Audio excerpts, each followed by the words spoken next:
শান্তিপুরের ডাকাত কালী পুজো।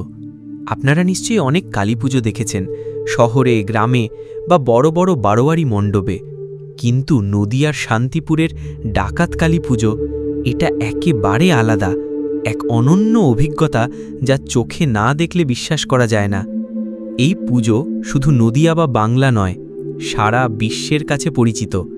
প্রতি বছর লক্ষ লক্ষ মানুষ ভিড় করেন এই শান্তিপুরে, এই ভিন্ন স্বাদের, রহস্যময় এবং শক্তির প্রতিমূর্তি ডাকাত কালীর দর্শনে। এই পুজোর একটি ঐতিহাসিক দিকও আছে।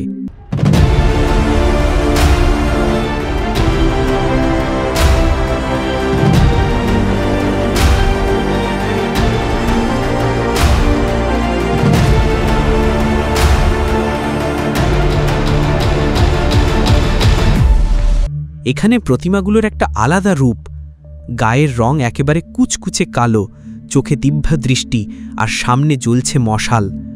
মনে হয় না এটা কোনো প্রতিমা, মনে হয় সত্যি মা স্বয়ং সামনে দাঁড়িয়ে আছেন এক আশ্চর্য অলৌকিক শক্তি নিয়ে। এখানকার কালী প্রতিমাগুলো হয় ভীষণ বড় এবং ভারী, সেগুলো এতটাই বিশাল যে কাঁধে করে বহন করাটা অসম্ভব। তাই প্রতিমা নিয়ে যাওয়া হয় বিশাল ট্র্যাক্টর বা লরিতে করে।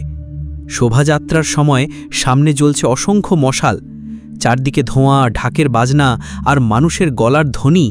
পুরো পরিবেশটাই যেন ভয়ে, ভক্তিতে আর বিস্ময়ে গা ছমছম করে তোলে।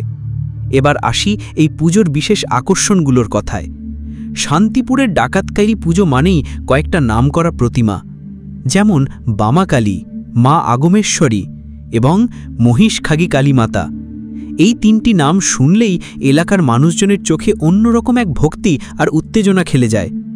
অনেকেই শুধু এই কটি প্রতিমা দর্শনের জন্য সারাদিন রাস্তার পাশে দাঁড়িয়ে থাকেন। যখন এগুলো একে একে মশালের সঙ্গে ঢাকের তালে তালে এগিয়ে আসে, তখন মানুষের মনের ভেতর কেমন একটা রহস্যময় স্রোত বয়ে যায়, একটা অনুভব, একটা কাঁপুনি, একটা আত্মিক শক্তি যা ভাষায় বোঝানো যায় না।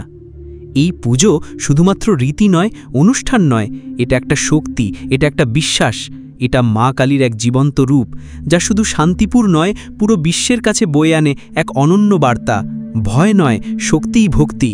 ভিডিওটি যদি আপনাদের ভালো লেগে থাকে তাহলে অনুরোধ করব একটা লাইক করুন, বন্ধুদের সাথে শেয়ার করুন, আর আমাদের চ্যানেল গোল্ডেন পেক্সকে সাবস্ক্রাইব করতে একদম ভুলবেন না। আপনাদের সাপোর্টই আমাদের আগামীর পথ চলা।